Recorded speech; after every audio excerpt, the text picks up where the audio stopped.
অহংকার করবে যারা অহংকার করে, মানুষকে নিন্দা করে, কটূক্তি করে, অহংকারকারী আল্লাহর জান্নাতে যাবে না। অহংকারকারীকে আল্লাহ জাহান্নাম দেবে, ও জান্নাতে যাবে না, পাবে না। তাহলে যে লোকটা অহংকার করবো জাহান্নাম যাবে, জান্নাত যাবে না।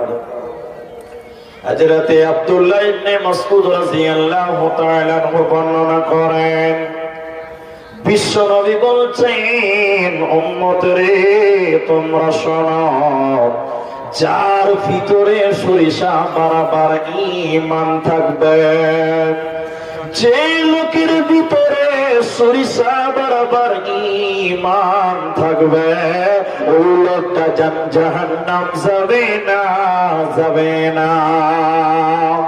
যার